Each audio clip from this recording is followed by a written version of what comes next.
Galaxy News Hour live.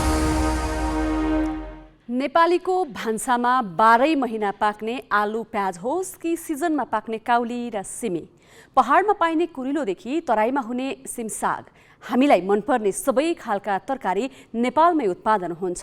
तर ती सबै तरकारी बजारसम्म आउनै सक्दैनन् वा आउनै पाउँदैनन्। किन? शुक्रबार चितवनका किसानले सडकमै तरकारी फाले। उनीहरूको माग थियो आफूले उब्जाएको तरकारीले उचित मूल्य पाउनुपर्छ, सरकारले स्वदेशी कृषकको संरक्षण गर्नुपर्छ। किसानले यस्तो माग गरेको यो पहिलो पटक भने थिएन। एकातिर उपभोक्ता हरेक दिन भान्सामा नभई नहुने तरकारीको भाव आकाशिएर रन्थन्नी रहनु परेको अवस्था छ, अर्कोतिर किसानले बजार र मूल्य नै नपाएको गुनासो। उपभोक्तालाई स्वस्थ र ताजा तरकारी त चाहिन्छ नै, स्वाभाविक रूपमा त्यसको मूल्य पनि सस्तो हुनुपर्छ। तर 7 तहसम्मका बिचौलिया हुँदै भान्सासम्म आइपुग्ने तरकारी किसानले पाउने मूल्यभन्दा 7 गुणा बढी पर्दा किसान त मारमा परेका छन् नै, उपभोक्ता झनै ठगिएका छन्। काठमाडौँ उपत्यकामा खपत हुने पुग नपुग 20,000 टन तरकारी मध्ये झण्डै आधा तरकारी भारत र अन्य मुलुकबाट आयात हुन्छ। भण्डारण, ढुवानी र बजारीकरणको अभावले उपभोक्तासम्म स्वदेशी तरकारी पुग्नै पाएको छैन। किसानलाई बेलामा बिउ बिजन, मल खाद र सिँचाइको सुविधा उपलब्ध गराउन नसक्दा किसानको लागत पहिले नै बढिसकेको हुन्छ अनि उत्पादन भइसकेको तरकारीले ठूलो मात्रामा विदेशबाट आयात हुने सस्तो तरकारीको मूल्यसँग प्रतिस्पर्धा गर्नुपर्दा स्वदेशी बारीको तरकारी सडकमा फाल्नुपर्छ। उत्पादनदेखि बजारीकरणसम्मै सरकारको उपस्थिति कतै पनि नभइदिँदा किसानदेखि उपभोक्ता ठगिन्छन्, मोटाउँछन् त बिचौलिया मात्रै। कुनै पनि तहका सरकारले किसान मैत्री काम गर्न सकेका छैनन्। यसै गरी चलिरहने हो भने चाँडै नै हामीले हाम्रो देश कृषि प्रधान हो भन्न छोड्नुपर्ने दिन नआउला भन्न सकिन्न।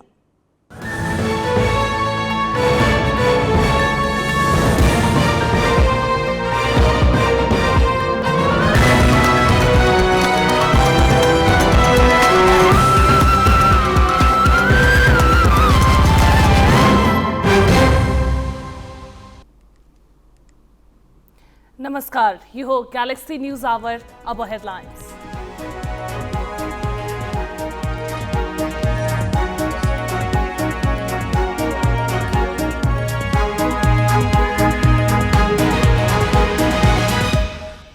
प्रधानमन्त्रीले गृह मन्त्रालय नदिएपछि रासोपाले छाड्यो सरकार। मन्त्री फिर्ता बोलाए पनि सरकारलाई समर्थन कायमै, आफूलाई लखेटेको भन्दै मिडिया विरुद्ध खनिए लामिछाने। सरकारबाट रासोपाको बहिर्गमनसँगै ओलीको प्रभाव पनि खुम्चियो। माओवादी फकाउन कांग्रेसले राष्ट्रिय सभा उपाध्यक्षमा उम्मेदवारी नै दिएन, ओली भन्छन् गठबन्धन तोडे प्रत्युत्पादक। खेतमा पसिना बगाउने किसान 7 तहका बिचौलियाबाट निचोरिँदा पनि सरकारी निकाय तैचुप मैचुप। काठमाडौँको बजारमा आधा तरकारी भारतीय। राष्ट्र बैंकका संस्थापक गभर्नर हिमालय शमशेरको 95 वर्षको उमेरमा निधन। नेपाली रुपैयाँको स्वीकार्यता र भारूसँग स्थिर विनिमय कायम गराउन खेलेको भूमिकाको स्मरण। र साफ अन्डर 20 महिला च्याम्पियनसिपमा नेपाललाई पहिलो जित। अमिशाको ह्याट्रिकमा भुटान 4-0 पराजित।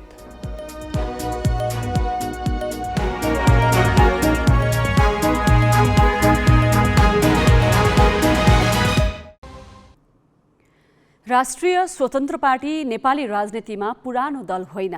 असार पहिलो साता गठन भएको पार्टी हो। गठनको 6 महिनामा भएको निर्वाचनमा उसले अप्रत्याशित मत ल्यायो।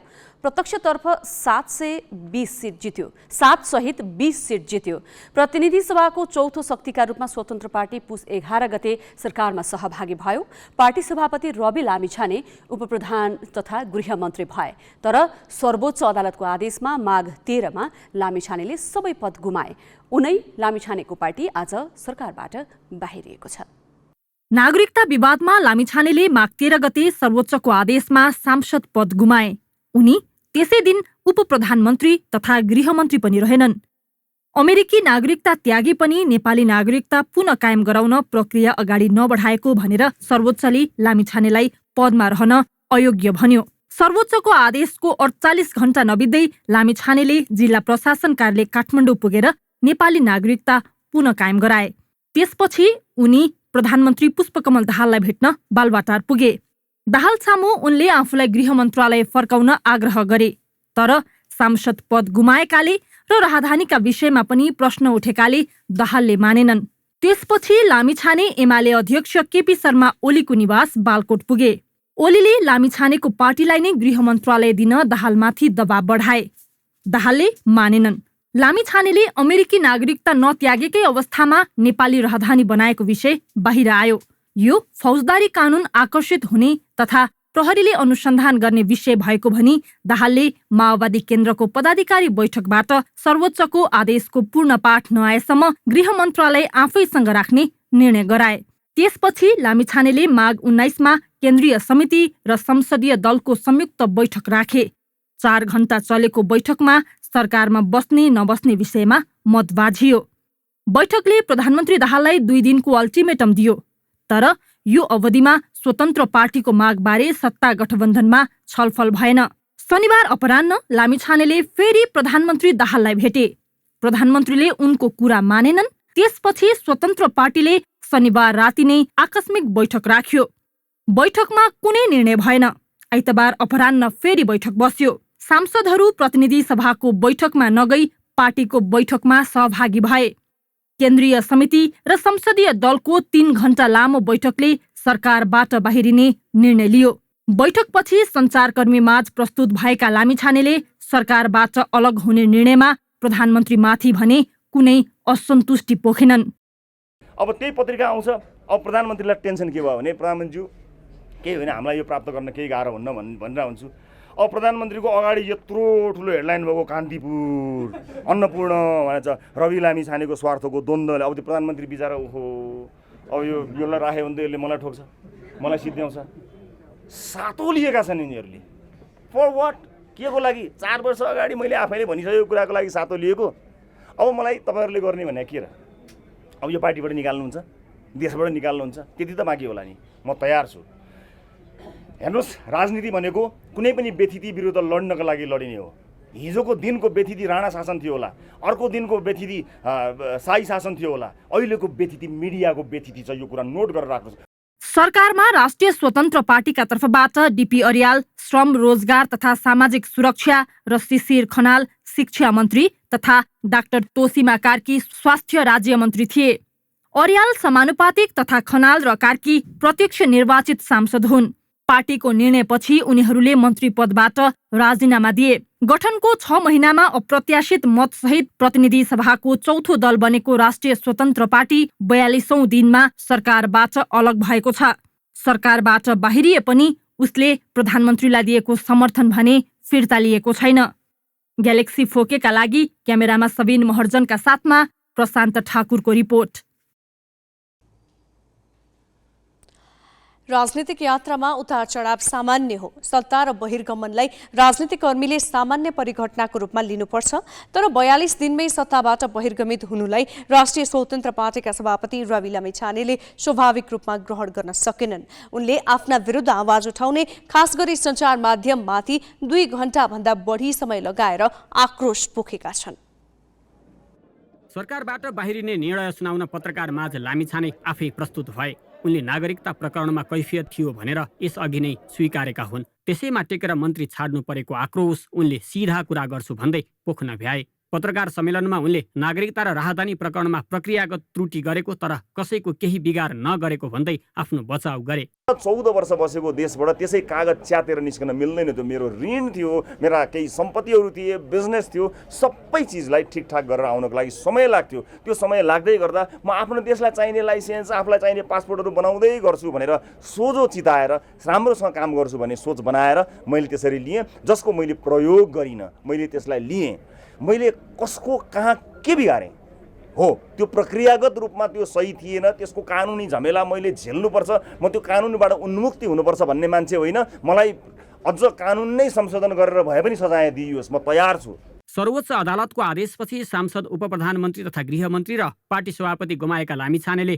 48 घण्टा नबित्दै नेपाली नागरिकता पुनः कायम गराएर सरकारमा फर्किन चाहेका थिए। त्यसका लागि उनले प्रधानमन्त्री निवास बालुवाटा र एमाले अध्यक्ष केपी ओली निवास बालकोटमा दौड तीव्र बनाए। उनले गृह मन्त्रालयमा फर्किन चाहेको तर प्रधानमन्त्रीले भौतिक पूर्वाधार तथा यातायात मन्त्रालय लिन भनेको विषय बाहिर आयो।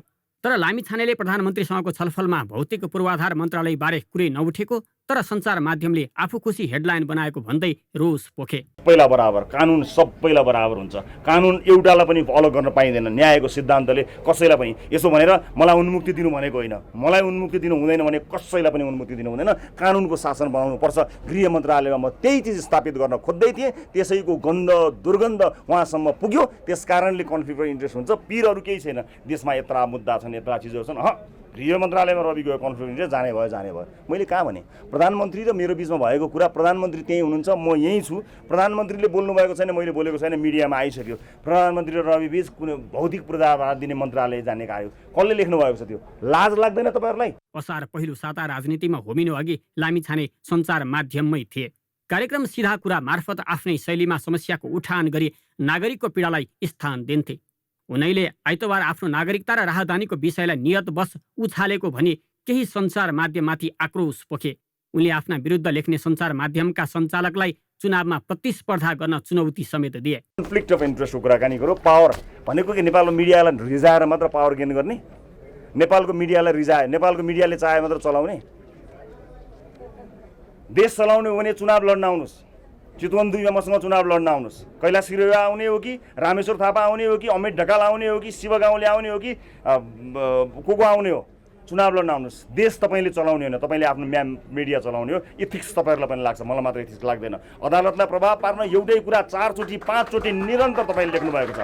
उनले आफू पदको पछि नलागेको तर गृह मन्त्रालयको नेतृत्वमा रहेर काम गरेको देखाउन चाहेको भने। आफू गृह मन्त्रालयमा रहँदा स्वार्थ पूरा नहुने भएकाले कतिपय सञ्चार माध्यममा हात धोएर पछि लागेको उनको आरोप थियो। आफ्नो आलोचना गर्ने व्यक्तिमाथि पनि उनी खनिए। लामिछानेले अब उपचुनाव जितेर आउने भनेका छन्।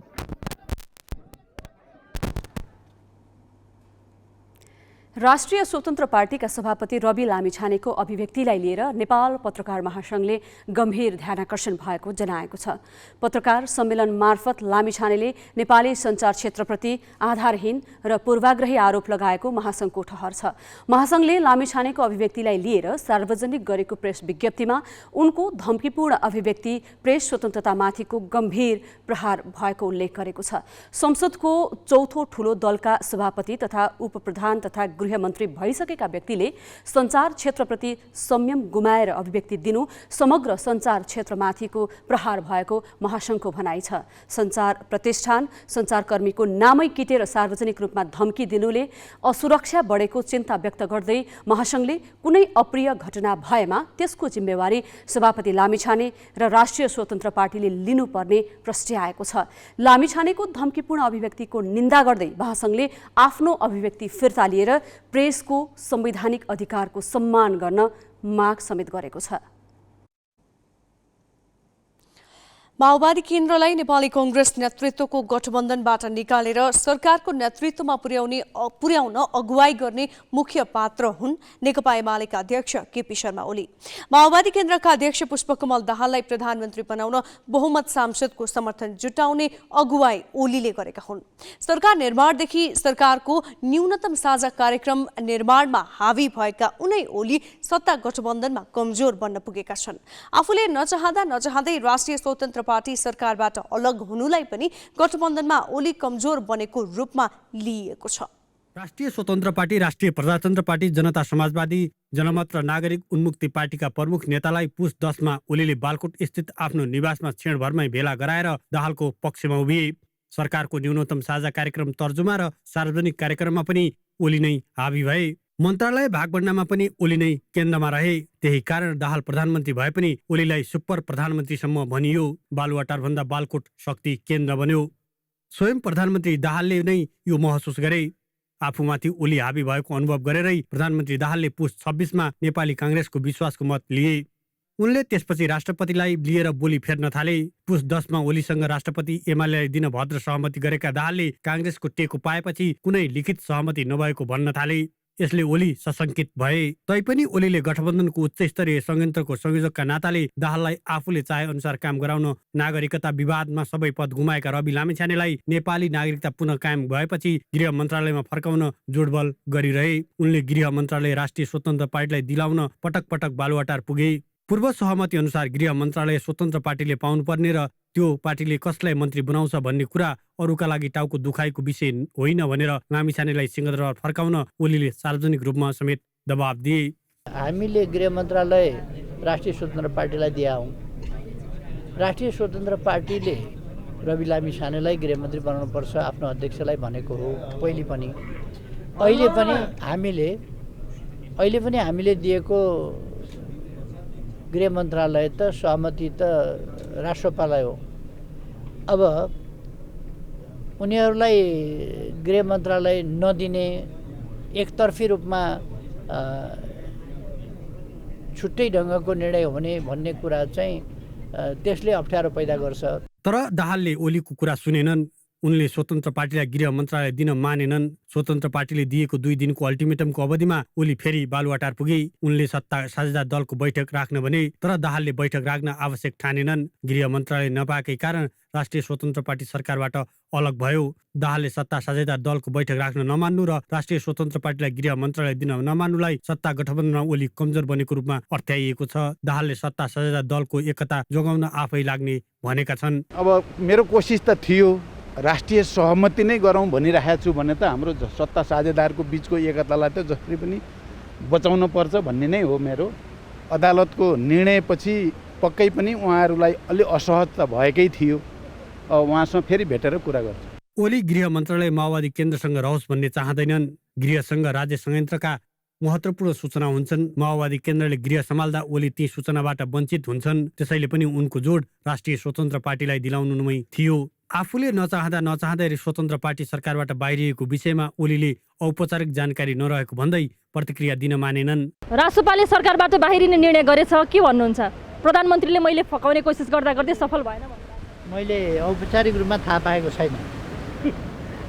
उनले सत्ता गठबन्धनमा आफू कमजोर भएको रूपमा लिएका छन्। दाहालले अब काङ्ग्रेससँग हिमचिम बढाउने उनको बुझाइ छ। त्यही बुझाइमा उनले प्रतिनिधि सभाको आइतबारको बैठकमा दाहाल र काङ्ग्रेस लक्षित अभिव्यक्ति दिए। काङ्ग्रेसले दाहालसँग निकटता बढाएर राष्ट्रपति लिन चाहेको छ। उसका नेताहरूले सार्वजनिक रूपमै यस्तो अभिव्यक्ति दिइरहेका छन्। दाहालले पनि काङ्ग्रेस र एमालेबीच टकराव गराएर त्यसको फाइदा स्वरूप आफू 5 वर्ष प्रधानमन्त्री बन्ने बाटो खोजिरहेका छन्। राष्ट्रिय स्वतन्त्र पार्टीको सत्ता बहिर्गमनले गठबन्धनको समीकरण अब कस्तो हुन्छ धेरैको चासो छ। क्यामेरामा जय तामाङका साथ सृजना घिमिरे र अङ्गराज न्यौपाने, ग्यालेक्सी फोके, काठमाडौँ।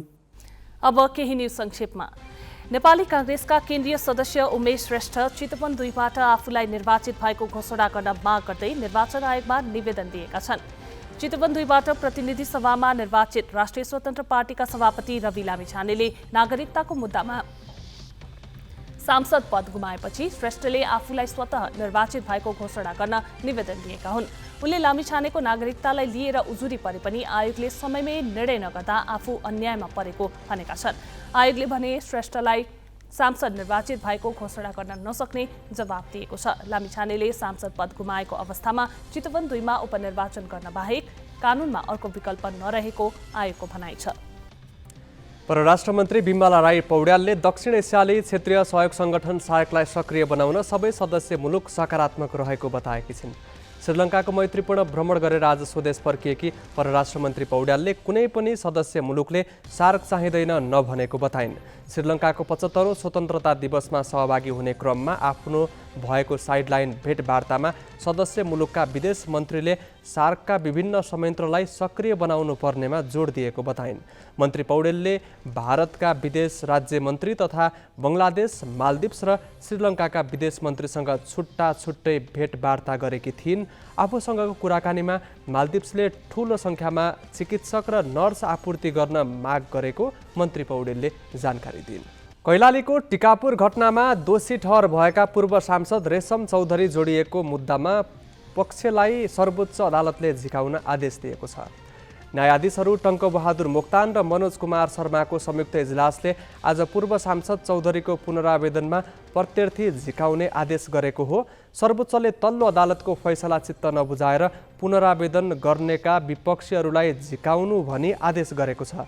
2072 भदौ 7 गते टिकापुरमा थारुवान आन्दोलनका क्रममा एक नाबालक र 7 सुरक्षाकर्मीको मृत्यु भएको थियो। सो मुद्दामा जिल्ला अदालत कैलालीले मुख्य योजनाकार रहेका ठहर गर्दै चौधरीसहित 8 जनालाई जन्म कैदको फैसला सुनाएको थियो। उक्त फैसलालाई उच्च अदालत दिपायलले पनि सदर गरेको थियो। सोही मुद्दामा जिल्ला अदालतले 3 वर्ष कैद सजाय सुनाएका लक्ष्मण चौधरीलाई भने उच्च अदालत दिपायलले जन्म कैदको सजाय तोकेको थियो। तिनै मुद्दामा दोषी ठहर भएकाहरू पुनरावेदनका लागि सर्वोच्च पुगेका हुन्। काठमाडौँको न्युरोडबाट 78,50,000 रुपियाँसहित 2 जना हुन्डी कारोबारीलाई प्रहरीले पक्राउ गरेको छ।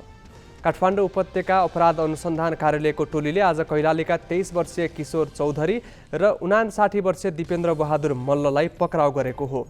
कार्यालयका प्रवक्ता कृष्ण प्रसाद कोइरालाका अनुसार उनीहरूको साथबाट 78,50,000 रुपियाँ नगद र 4 लाख रुपियाँको चेक बरामद भएको छ। मल्लले 5 वर्षदेखि र चौधरीले 4 महिनादेखि न्युरोड क्षेत्रमा रहेका विभिन्न व्यक्तिबाट हुन्डीको रकम सङ्कलन गर्ने गरेको प्रहरी अनुसन्धानबाट खुलेको छ। उनीहरूलाई राष्ट्र बैङ्क ऐन बमोजिम आवश्यक कारबाहीका लागि जिल्ला प्रहरी परिसर टेकु पठाइएको छ। समलिङ्गी बीच हुने विवाहलाई कानुनी मान्यता दिन मितिनी नेपालले सरकारको ध्यानाकर्षण गराएको छ। समलिङ्गी सम्बन्धलाई सर्वोच्च अदालतले मान्यता दिएसँगै बस्न मिल्ने आदेश दिए पनि देव्यानी संहिताले निषेध गरेको भन्दै मितिनी नेपालले आपत्ति जनाएको छ।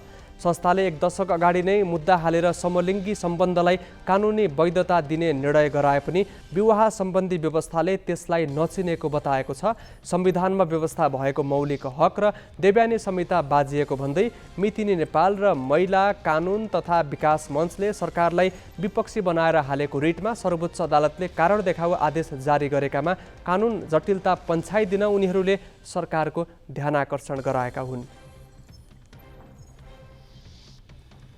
कर्णाली प्रदेश अस्पताल सुर्खेतमा मृगौलाको सफल प्रत्यारोपण भएको छ।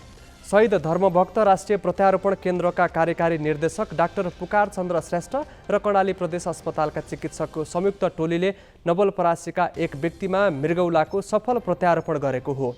चिकित्सकको टोलीले आमाको मृगौला झिकेर छोरामा प्रत्यारोपण गरेको छ। शहीद धर्मभक्त राष्ट्रिय प्रत्यारोपण केन्द्रमा हालसम्म 1011 जनाको मृगौला र 9 जनाको कलेजो प्रत्यारोपण गरिएको भए पनि काठमाडौँ बाहिर सरकारी अस्पतालमा दोस्रो पटक र कर्णालीमा पहिलो पटक प्रत्यारोपण भएको हो। संस्कृति पर्यटन तथा नागरिक उड्डयन मन्त्री सुदन किराँतीले गौतम बुद्ध अन्तर्राष्ट्रिय विमानस्थलबाट नेपाल एयरलाइन्सको जहाज उडानको काम तत्कालै सुरु गर्ने बताएका छन्। भैरुवा विमानस्थलमा आज सञ्चारकर्मीसँग कुरा गर्दै मन्त्री किराँतीले काठमाडौँ पुगे लगतै राष्ट्रिय ध्वजावाहक विमान उडाउन पहल थाल्ने बताएका हुन्। नेपाल एयरलाइन्स मात्रै नभएर अन्य विमान पनि भैरुवाबाट उडानका लागि पहल थालिसकेको उनले जानकारी दिए।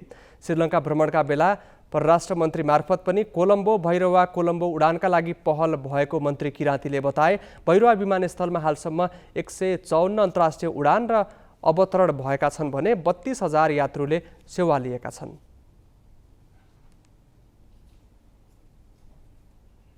बाँकी प्रसङ्ग सोनिका अर्यालबाट। बारीको उत्पादन बजारसम्म पुग्दा 7 तहसम्म पार गर्नुपर्ने बाध्यता छ। यसले न उत्पादक न उपभोक्तालाई फाइदा छ त बीचमा बसेर कारोबार गर्नेहरूलाई मात्रै। 3 तहका सरकार भए पनि तरकारी उत्पादक र उपभोक्ता बीचको दूरी घटाउन नसक्दा अहिले बजार बेपरवाह जस्तै भएको छ। नियमन गर्ने राज्यका निकाय बेकामे जस्तै बनेका छन्। काठमाडौँ उपत्यकाका करिब 30 लाख उपभोक्ताको भान्सामा तरकारी पुर्याउने अधिक हिस्सा ओगट्ने बजार हो कालीमाटी तरकारी बजार। माघ 1 गते यताका 20 दिनको तथ्याङ्क हेर्दा यहाँ 19,416 टन तरकारी भित्रिएको देखिन्छ। त्यो मध्ये 9,497 टन भारतबाट आएको छ, जुन बजार हिस्साको 48% हुन जान्छ। भारतबाट आउने तरकारीको बढी मात्रा आलु र प्याज भए पनि मौसमी तरकारी भने ट्रकका ट्रक उपत्यका भित्री रहन्छन्। तर सोही प्रकृतिको तरकारी उत्पादन गर्ने नेपाली किसानले सडकमा फ्याँक्नु परेको छ। खासमा लागत अनुसारको मूल्य उठाउन नसक्दा स्वदेशी उत्पादन खुम्चिरहेको छ भने विदेशी उत्पादनको भरमा हाम्रो भान्सा चलिरहेको छ। पहिलेको कुरा गर्ने भने मुख्यतः चाहिँ हाम्रो स्वदेशी उत्पादनको हिस्सा नै बढी देखिन्थ्यो। तर अब अहिले काठमाडौँमा अन्य बजारहरू पनि खुलेको कारणले गर्दाखेरि चाहिँ हाम्रो यो लोकल एरियाको स्वदेशी उत्पादन चाहिँ सोझै ती बजारहरूमा जान्छ र ठुलो लटमा आउने भारतीय उत्पादनहरू चाहिँ अब ती बजारहरूले खपत गर्न नसक्ने भएको कारणले ठुलो रडका सामानहरू यहाँ चाहिँ बढी आउँछ, जस्तो प्याजहरू, आलुहरू अब 20-22 टनसम्म बोक्ने गाडीहरू यहाँ आउँछन्। त्यो कारणले गर्दाखेरि हाम्रो यो बजारमा चाहिँ भारतीय उत्पादनको हिस्सा अलिकति बढी देखिन्छ। किसानबाट कालीमाटी बजारसम्मै पुग्दाखेरि पनि 4-5 तह पार गर्नुपर्ने अवस्था छ र त्यस्तै किसिमले यो कालीमाटी बजारबाट उपभोक्तासम्म पुग्दाखेरि पनि 2-3 तह त्यहाँ पार गर्नुपर्ने अवस्था छ। र त्यो यो तहमा बसेर काम गर्नेहरूले त आफ्नो मुनाफा त खोज्छन् नि। मकवानपुर, धादिङ, चितवन, काभ्रे लगायतका जिल्लाबाट काठमाडौँ उपत्यकामा तरकारी आयात हुन्छ, तर खास मौसममा बजार मागभन्दा बढी उत्पादन भएर खेर जाने गरेको छ। उत्पादन बढी भएको तरकारीको उचित भण्डारण तथा बजारीकरण हुन नसक्दा किसानले सोचे अनुसारको मूल्य पाइरहेका छैनन्। देशमा 3 तहका सरकार भए पनि कृषि उत्पादन र बजारीकरणका लागि आवश्यक पूर्वाधार र संयन्त्र बनाउन कसैले ध्यान दिएका छैनन्। उत्पादित फसलको भण्डारण हुँदै सुरक्षित तवरले बजार पुर्याउन सरकार गम्भीर नहुँदा नै किसानको पसिना बारीमै खेर गइरहेको छ। बिक्री भएको तरकारी पनि 5 देखि 7 तहका बिचौलियाका कारण किसान शोषणमा परेका छन्। नगन्य मूल्यमै तरकारीको माया मार्नुपर्ने बाध्यता छ उनीहरूलाई। बिचौलियाको हातमा बजार गइरहेको छ। मुख्य कारण भनेको बिचौलिया हो। जबसम्म बिचौलिया नियन्त्रण गर्न सकिँदैन तबसम्म किसानले उत्पादनको मूल्य नपाउँदै गर्दा किसान आफ्नो पेसाबाट पलायन हुने र विशेष गरी उपभोक्ताहरूले बढी मूल्य तिर्नुपर्ने, यो जुन छ यसको मुख्य कज भनेको बिचौलिया हो। सरकारले निर्मम भएर बिचौलिया नियन्त्रण गर्ने र उपभोक्ताको अधिकार, संविधान प्रदत्त मौलिक अधिकार जुन धारा 44ले प्रत्याभूत गरेको यथासम्भव प्रतिस्पर्धात्मक मूल्यमा वस्तु र सेवाको छनौट गर्न पाउने, गुणस्तरीय वस्तु र सेवाको प्रयोग गर्न पाउने जुन अधिकार छ त्यो अधिकारलाई हामी कानुनको अधिकारको कुरा गरेका छौँ। संवैधानिक अधिकारको कुरामा स्थापित गर्नुको निमित्त विशेष गरी सरकारले विगतमा गरेको कुरा कार्यान्वयन गर्नु पर्यो। कृषि प्रधान मुलुक भनिए पनि किसान मैत्री सरकारी नीतिको अभावमा समस्या नसल्टिएको किसानको गुनासो छ। स्थानीय तहबाटै उत्पादित कृषि फसलको बजारको प्रबन्ध गरिदिए न किसानले सडकमा तरकारी फ्याँक्नु पर्थ्यो न बजार बिचौलियाको हातमा नै जान्थ्यो। क्यामेरामा सञ्जय घिमिरेका साथमा मिलन बुढाथोकी, ग्यालेक्सी फोके, काठमाडौँ। आय आर्जनका लागि विदेश जानुभन्दा स्वदेशमै स्वरोजगार बन्न चाहनेको संख्या निकै ठुलो छ। तर अव्यवस्था यति छ कि बाँझो जमिन खनजोत गरेर तरकारी खेती गरेर कमाउँछु भन्ने अवस्था पनि छैन। सबै किसानले आफै बजारसम्म पहुँच राख्न सक्दैनन्। उत्पादित तरकारी बजारसम्म लैजान विभिन्न 3-4 तहका व्यापारी पार गर्नुपर्छ। किसानले पाउने मूल्यभन्दा उपभोक्ताले तिर्ने मूल्यको अन्तर निकै फराकिलो छ। काठमाडौँमा मागको 10% भन्दा बढी हरियो तरकारी आपूर्ति गर्ने काभ्रेका किसानले सिजनमा गोलमेडा 5 रुपियाँ किलोले पनि बेच्नुपर्छ। तर काठमाडौँका उपभोक्ताले सधैँ 40 रुपियाँ भन्दा बढी तिरिरहेका हुन्छन्। काभ्रेका किसानले 10 रुपियाँ प्रति किलोले बेच्ने लौका, बोडी, घिरौला, भेन्टा, काउली लगायतका तरकारीका लागि काठमाडौँका उपभोक्ताले सिजनमा पनि 40-50 रुपियाँ भन्दा बढी तिर्नुपर्छ। यसको अर्थ 4-5 तहका व्यापारी हुँदै काभ्रेको तरकारी काठमाडौँसम्म आइपुग्दा 4-5 गुणाले नै मूल्य बढी सक्छ। दुःख किसानले गर्छन्, लाभ व्यापारीले उठाउँछन्। दुःख गरे तरकारी बेच्ने बेलामा छैन। यो अहिलेको आलुको भाउ 22-23 भाउ छैन। बजार पनि अब बाहिरैबाट आउने हो व्यापारीहरू, त्यो आधी मूल्यमा हो। यहाँबाट चाहिँ उठाएर जसो तसो लाने अनि सस्तो। 2 वर्ष 3 वर्ष भयो है, न त अलिअलि हामीले अलिकति खर्च पाउँछ, अहिले त पाउँदैन। 2 वर्ष भयो केही छैन, नलाउँ भने बाँझो राख्नु हुँदैन। काभ्रे मात्र नभएर चितवन, धादिङ, नुवाकोट, मकवानपुर, सर्लाही लगायतका किसानको दुःख उस्तै छ। भनेको समयमा किसानले मल पाउँदैनन्, राम्रो बिउ पाउँदैनन्, लागत अनुसार मूल्य पाउँदैनन्। तर पनि 10 नङ्ग्रा खियाउनु उनीहरूको बाध्यता हो। लागत अनुसारको मूल्य नपाउँदा किसान वाक्क दिक्क छन्। भाउ सोझ्यो भने त अब लानै मान्नुहुन्न। अब अहिलेको त खोइ अब यहाँ 200-300 रुपियाँ क्रेटसम्म भन्न थालेका छन्। अब यो खेत फोहोर हुन्छ, यो बेचेन भने पनि अब बेचेर पनि यसको दाम आउँदैन। मजदुरी अब यो ज्याला नै उठ्दैन भन्ने हेर्नुहोस् न, अब कस्तो आपत छ। एक बिउको 5 रुपियाँ पर्छ हेर्नु, 10 रुपियाँमा बिक्री भइरहेको छ। हामीहरू कसरी कमाउने, कसरी खेती गर्ने होइन? यसको हिसाब सोच्नुहोस्। पहिला बरु यो खेतीभन्दा विदेशै ठिक छ। सरकारले विभिन्न कार्यक्रम बनाएर किसानलाई अनुदान वितरण गरिरहेको बताउँछ। तर सरकारी अनुदान खास किसानसम्म पुग्दैन। उत्पादन बढाउन स्थानीय तहले पनि सिँचाइ सुविधाका लागि पम्पसेट, जोतखनका लागि हाते ट्र्याक्टर लगायतमा सहयोग गरेका छन्, तर उत्पादित कृषि उपजको बजारीकरणको कुनै योजना उनीहरूसँग छैन। हामीले अब धेरै किसिमको योजनाहरू कृषि बाली उसको लागि चाहिँ सुधार गर्नको लागि त्यो मल्चिङ भन्छ, हामीले प्लास्टिक वितरण गरिरहेछौँ एउटा, अर्को टनेलहरू वितरण गरिरहेको अवस्था छ, हामीले उन्नत बिउ पनि वितरण गरिरहेको अवस्था छ भने त्यो घाँस भुसा काट्ने मेसिनहरू भयो, पम्पिङ मेसिनहरू हामीले दिइरहेछौँ ठाउँ ठाउँमा, पानी त्यो सिँचाइ गर्नको लागि पम्पिङ मेसिनहरू पनि दिइरहेछ, अनि औषधि छर्कने त्यो पम्पहरू पनि हामीले वितरण गरिरहेको अवस्था छ।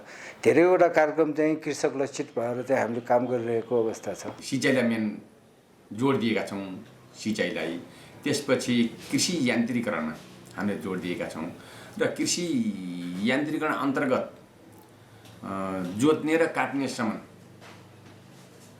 Ripper, thresher, rotavator, mini tiller र पावर टिलर र दिएका छौँ भने सिँचाइको हकमा डिप बोरिङ,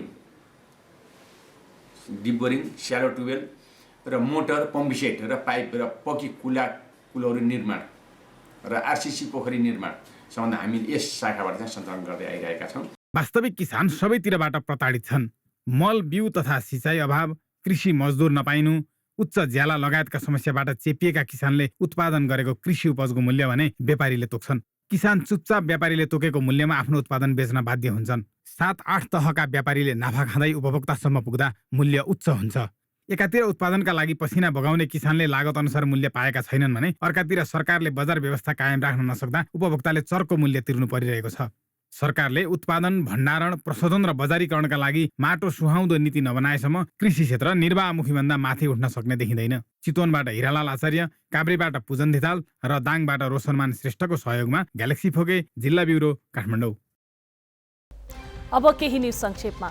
भारतको सिक्किममा सर्वोच्च अदालतको फैसला विरुद्धको आन्दोलन चर्किएको छ। सर्वोच्चले सिक्किमका नेपाली भाषीलाई विदेशी भनी टिप्पणी गरेको विरोधमा सुरु भएको आन्दोलन चर्किएको हो। सर्वोच्चको फैसलाले आफूहरूलाई विदेशी बनाएको भन्दै सिक्किमका 6वटै जिल्लामा तीव्र विरोध भइरहेको छ। अदालतको फैसला सच्याउन माग गर्दै विपक्षी दल सिक्किम डेमोक्रेटिक फ्रन्ट SDF ले 48 घण्टे हडताल आह्वान गरेको छ। निवर्तमान मुख्यमन्त्री पवन चामलिङको दल SDF को आह्वानमा भएको हडतालमा सर्वसाधारणले समेत साथ दिएका छन्। चामलिङ पनि सर्वोच्चको आदेश विरुद्धको धरनामा सहभागी भएका छन्। सन् 1975 अघिदेखि सिक्किममा बसोबास गर्नेहरूको संस्था association of old shelters Sikkim AOSS नामक संगठनले आयकर छुटको मागसहित 10 वर्ष अघि दायर गरेको रिटमा सर्वोच्चले 3 साता अघि फैसला गरेको थियो।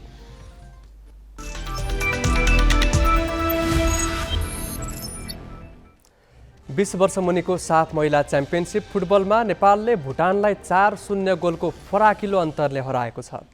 बङ्गलादेशको ढाकामा आज भएको खेलमा नेपालको जित अमिषा कार्कीले ह्याट्रिक गरेपछि सहज भयो। उनले खेलको 19औं र पहिलो हाफको इन्जुरी समयमा 1 गोल गरिन्। 61औं मिनेटमा कप्तान प्रीति राईले गोल गरेपछि नेपालले 3-0 को अग्रता लियो। लगतै अमिषाले ह्याट्रिक पूरा गरिन्। जारी प्रतियोगितामा नेपालको यो पहिलो जित हो। यसअघि नेपाल घरेलु टोली बङ्गलादेशसँग पराजित भएको थियो। भुटानको भने यो लगातार दोस्रो हार हो। 4 राष्ट्र सम्मिलित प्रतियोगितामा नेपालले मङ्गलबार भारतसँग खेल्नेछ।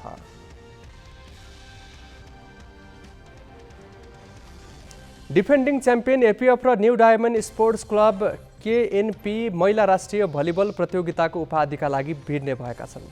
राष्ट्रिय खेलकुद परिषदको कबड हलमा आज भएको पहिलो खेलमा एपिएफले त्रिभुवन आर्मीलाई सोझो सेटमा हराउँदै फाइनलमा स्थान बनाएको हो। पहिलो खेलमा न्यू डायमन्डसँग पराजित आर्मी दोस्रो खेलमा पनि पराजित भएपछि लिग चरणबाटै बाहिरिएको छ। एपिएफले आर्मीलाई 25-17, 25-21 र 25-15 को सेटमा हरायो। लगातार दोस्रो जितपछि एपिएफ 1 खेल अगाडि नै फाइनलमा पुगेको छ। विभागीय टोली नेपाल पुलिसलाई 3-1 ले हराउँदै न्यू डायमन्डले पनि अन्तिम 2 मा स्थान बनाएको छ। पहिलो सेट 22-25 ले गुमाएको न्यू डायमन्डले उत्कृष्ट पुनरागमन गर्दै त्यसपछि 25-15, 25-22 र 25-19 ले खेल आफ्नो पक्षमा पार्यो। न्यू डायमन्ड पनि 1 खेल अगाडि नै फाइनलमा पुगेको हो। पुलिसको भने यो लगातार दोस्रो हार हो। भोलि लिग चरणका अन्तिम 2 खेल हुनेछन्। पुरुष लङ जम्पमा एपिएफका सलिम देवानले आफ्नै नाममा रहेको राष्ट्रिय कीर्तिमानी तोडेका छन्।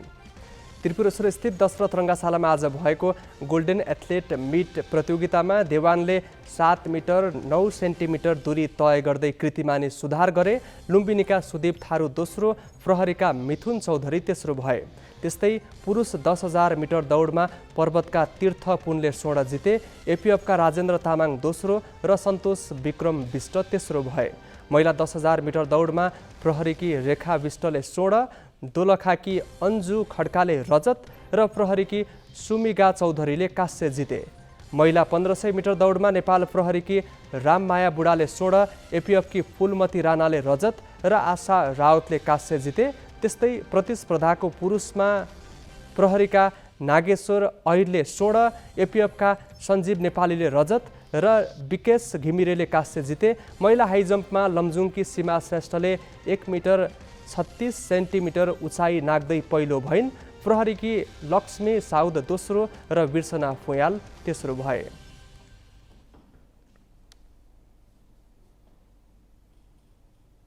बाँकी प्रसङ्ग साजना तामाङबाट। राष्ट्रिय सभाले कार्यकाल सकिएको 11 महिनापछि बल्ल नयाँ उपाध्यक्ष पाउने भएको छ।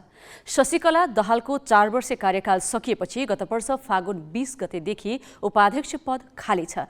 यही खाली पद पूर्तिका लागि आज माओवादी केन्द्रकी सांसद उर्मिला अर्यालको एकल उम्मेदवारी दर्ता भयो।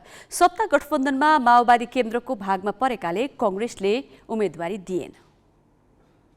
संघीय संसद सचिवालयले राष्ट्रिय सभाको उपाध्यक्ष पदको मनोनयन दर्ताका लागि आइतबार दिउँसो 1 देखि 4 बजेसम्मको समय दिएको थियो। अध्यक्ष एमालेका तर्फबाट भएकाले उसले मनोनयन दिन पाउँदैनथ्यो, किनभने संविधानले नै अध्यक्ष र उपाध्यक्ष फरक दल र फरक लिङ्गको हुनुपर्ने व्यवस्था गरेको छ। कांग्रेसले आइतबार बिहान संसदीय दलको बैठकबाट उपाध्यक्षको उम्मेद्वार अघि नसार्ने निर्णय गर्यो। हामीले यो बीचमा संघीय संसदमा विपक्षी बेन्चमा रहेका अरू राजनीतिक दलका नेताहरूसँग पनि औपचारिक अनौपचारिक रूपले छलफल गर्यौँ र त्यसको छलफलमा अरू नेताहरूबाट अरू दलहरूबाट पनि अहिले चाहिँ त उपाध्यक्षमा उम्मेदवारी हामी अपोजिसन बेन्चबाट नदिने भन्ने कुरा आएको हुनाले अहिले हामीले चाहिँ त के भने राष्ट्रिय सभाको उपाध्यक्षमा उम्मेदवारी नदिने आजको कार्यसमितिले निर्णय गरेको छ। राष्ट्रिय सभामा मात्र होइन, नेपाली कांग्रेसले यसअघि पनि माओवादीले उम्मेदवारी दिएको पदमा प्रतिस्पर्धी अघि सारेको थिएन। सुदूरपश्चिम प्रदेश बाहेक माओवादीका उम्मेद्वार भएका मुख्यमन्त्री, प्रदेश सभामुख र उपसभामुखमा कांग्रेसले प्रतिस्पर्धी खडा गरेन। 1:15 बजे बानेश्वर स्थित लोत्से हल पुगेकी माओवादी सांसद अर्यालको मनोनयन 2 बजे दर्ता भयो। मनोनयन दर्तापछि उनले पदको गरिमा र जिम्मेवारी तटस्थ भएर निर्वाह गर्ने प्रतिक्रिया दिइन्। अब हेर्दै जाउँ हैन, भन्ने भन्दा पनि अब के कति गर्न सकिन्छ र त्यसमाबाट पनि धेरै भूमिका निर्वाह गर्न सकिन्छ जस्तो लाग्छ मलाई। अब भन्नु मान्यज्यूहरूको चाहिँ एउटा विभिन्न अब संयोजनमा अब यताउति अलिकति अब क्षमता वृद्धिहरूमा विभिन्न सहयोगहरू जुटाउने विषयहरूमा विभिन्न ठाउँमा कुरा गरेर होइन सहयोगहरू जुटाउने र यसलाई अलिक गरिमामै बनाउने कुरोमा चाहिँ मेरो प्रयत्न रहन्छ। अहिले भन्ने भन्दा पनि अब हेर्दै जाउँ काम गर्दा कति सफल हुन्छ त्यो कुरो प्रमुख जस्तो लाग्छ। अहिले धेरै कुरो भन्ने भन्दा अब काम गर्ने दौरानमा मेरो गतिविधिले अलि देखाउँछ होला मैले कति गर्न सक्छु, म प्रयत्न गर्छु। राष्ट्रिय सभामा नेकपा एकीकृत समाजवादी, जनता समाजवादी पार्टी र लोकतान्त्रिक समाजवादी पार्टी पनि छन्, तर उनीहरूले मनोनयन दर्ता नगराउँदा अर्यालको उम्मेदवारी एक्लो बनेको छ। कुनै प्रतिस्पर्धी नभए पनि उनलाई सोमबार 12 बजे बस्ने बैठकले मात्र उपाध्यक्ष चयन गर्नेछ। क्यामेरामा विष्णु थापाका साथ बासु खड्का, ग्यालेक्सी पोके, काठमाडौँ। नेकपा एमालेका अध्यक्ष केपी शर्मा ओलीले आज प्रतिनिधि सभा बैठकमा 1.25 घण्टा लामो भाषण गरे। विशेष समय लिएर रोस्टरमा पुगेका ओलीले खास गरी प्रमुख प्रतिपक्षी नेपाली कांग्रेसलाई प्रहार गरे। उनले कांग्रेसमाथि राष्ट्रपति पदका लागि सत्ता गठबन्धन भत्काउने खेलमा लागेको आरोप लगाउँदै त्यो उसका लागि पनि प्रत्युत्पादक हुने चेतावनी दिए। उनले घुमाउरो पारामा प्रधानमन्त्री पुष्पकमल दाहालमाथि पनि एमालेलाई धोका दिन खोजेको आरोप लगाए। ओलीले राष्ट्रिय स्वतन्त्र पार्टीका सभापति रवि लामिछानेको भने बचाउ गरे। उनले नागरिकता विवादमा लामिछानेको विपक्षमा आदेश गरेकामा सर्वोच्च अदालतमाथि पनि प्रश्न उठाए। नेपाली कांग्रेस पानी बाहिरको माछा जस्तै छटपटाएको देखिन्छ। नेपाली काङ्ग्रेस सत्ता बाहिर आफ्नो अस्तित्व आफै विश्वास गर्न नसक्ने अवस्थामा पुगे जस्तो देखिन्छ। सत्ता बाहिर रहँदा सत्तामा विग्रह ल्याउने र अल्पकालीन लाभ लिने अनुभव काङ्ग्रेसका साथीहरूसँग राम्रै छ। मेरा मित्र नेपाली काङ्ग्रेसका सभापति तथा संसदीय दलका नेता, उहाँलाई म आग्रह गर्न चाहन्छु सभामुख महोदय यहाँ मार्फत हामी बृहत्तर राष्ट्रिय हितमा काम गरौँ। मेरो आग्रह छ राजनीतिक स्थायित्वका लागि योगदान गरौँ। अनिश्चय र अस्थिरताको बिउ स्वयंका लागि प्रत्युत्पादक हुन सक्छ भन्ने बुझौँ। कोही पनि जालन्धर नबनौँ।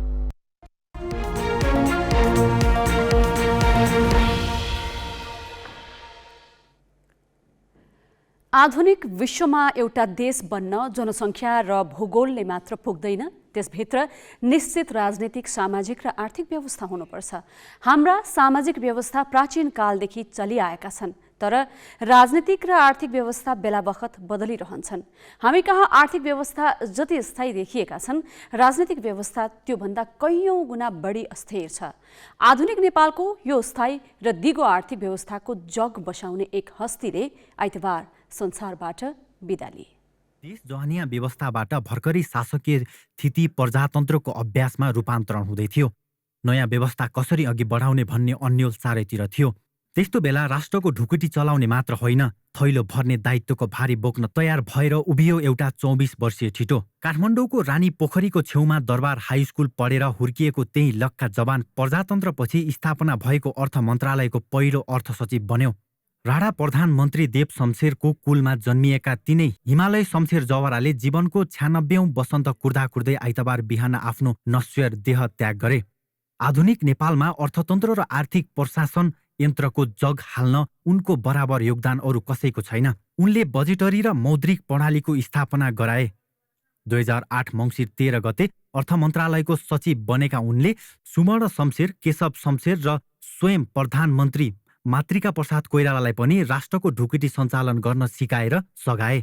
2012 चैत 30मा अर्थ मन्त्रालयबाट बाहिरिँदासम्म सरकारको आय व्ययको हिसाब देखाउने बजेट कसरी बनाउने भन्ने तिथि बसाले। राजस्व बढाउन भनेर भन्सार प्रशासनको आधुनिकीकरण गरे। आन्तरिक राजस्व प्रशासनलाई बलियो पारे। सरकारको ढुकुटी भर्ने र खर्च गर्ने मात्र होइन, पारदर्शिता र आर्थिक अनुशासनका निमित्त महालेखा परीक्षणको कार्यालय खडा गरेर मुलुकको बृहत्तर आर्थिक व्यवस्थापनका आधार तयार पारिदिए। भारत र त्यहाँको सरकारसँग नतमस्त भएका राजा त्रिभुवनको अन्त्यपछि राष्ट्रवादी छवि लिएका महेन्द्रले राणाको जोश र होसलाई राम्रो मूल्याङ्कन गरे। त्यसपछि महेन्द्रले नै उनलाई नेपालमा केन्द्रीय बैंक स्थापना गर्न र तत्कालीन नेपाल अधिराज्यबाट भारतीय मुद्राको कारोबारलाई विस्थापित गर्ने अभिभार राणाको काँधमा हालिदिए। अर्थ मन्त्रालय छाडेको 2 साता नबित्दै 2013 वैशाख 14 गते उनी नेपाल राष्ट्र बैंकको संस्थापक गभर्नर बने। उनी जुन दिन गभर्नर बने, राष्ट्र बैंक त्यसै दिन स्थापना भएको मानियो। करिब 4.5 वर्ष अर्थ सचिव भएर राष्ट्र बैंकमा आउँदा उनको उमेर 28 वर्ष 8 महिनाको थियो। 62 वर्ष अघि 2017 माघ 24 गते राष्ट्र बैंकको गभर्नरबाट अवकाश लिनु अघि नै उनले राष्ट्र बैंकलाई सुदृढ नियामकको रूपमा स्थापित गर्न जग बसाइसकेका थिए। आजको दिनमा सरकारी नियामक मध्ये सबैभन्दा बलियो र विश्वासिलो मानिने राष्ट्र बैंक खडा गर्न राणाको धेरै नै पसिना बगेको छ। उनी नेपाली सिक्का झोलामा बोकेर तराईका अधिकांश सहरी क्षेत्र डुले। नेपाली मुद्रा भन्दा भारतीय रुपैयाँको बढी कारोबार हुने तराईमा नेपाली पैसा चलन चल्तीमा ल्याउन उनको नेतृत्व सफल भयो। काठमाडौँको इन्द्रचोकका व्यापारीको भरमा रहेको नेपाली मुद्राको विनिमय दर निर्धारण गर्ने व्यवस्थालाई केन्द्रीय बैंकको कोठरीमा थुत्न र यथार्थपन र विनिमय दर निर्धारण गर्न उनी सफल भए। हाम्रो विनिमय प्रणाली अहिले पनि उनैले बसाएको स्थितिमै चलिरहेको छ। नेपालमा बैंकिङ क्षेत्रको विकासमा पनि उनको उल्लेख्य भूमिका रह्यो। अहिलेको हिमालय बैंक उनैको पहलमा खोलिएको हो। विदेशी बैंकहरूलाई नेपालमा कारोबार गर्न बोलाउनमा पनि उनको ज्यादै ठूलो प्रयत्न रह्यो। समष्टिमा हाम्रो आधुनिक अर्थतन्त्रको जग हाल्ने मात्रै होइन, नीतिगत, संरचनागत र व्यवस्थापकीय पूर्वाधार खडा गर्नमा जवराको ठूलो भूमिका छ। 2 छोरा र 2 छोरीका पिता जवरा लामो समयदेखि श्वास प्रश्वासको समस्याबाट ग्रसित थिए। 1984 पुस 24 को स्वस्थानी साङ्गे पूर्णिमाका दिन जन्मिएका राणा आइतबार स्वस्थानी पूर्णिमाकै दिन अस्ताएका छन्। तर उनले खडा गरिएका अर्थतन्त्रका पूर्वाधार अहिले पनि देशको दरिला खम्बा बनेर ठडिएका छन्। बिजनेस ब्युरो, ग्यालेक्सी फोके, काठमाडौँ।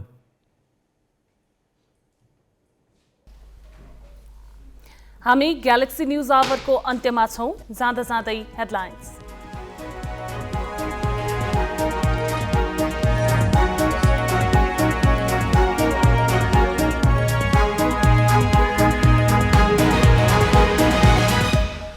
प्रधानमन्त्रीले गृह मन्त्रालय नदिएपछि रासोपाले छाड्यो सरकार। मन्त्री फिर्ता बोलाए पनि सरकारलाई समर्थन कायमै, आफूलाई लखेटेको भन्दै मिडिया विरुद्ध खनिए लामिछाने।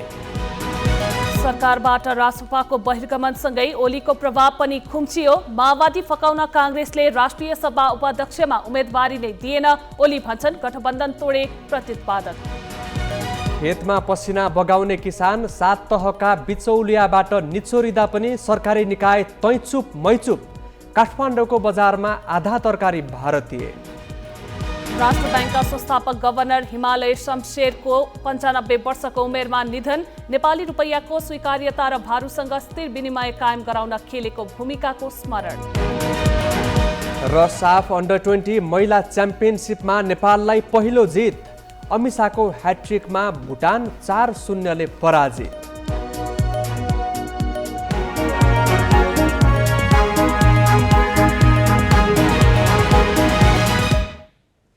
आजलाई ग्यालेक्सी न्युज आवर सकियो। नमस्ते।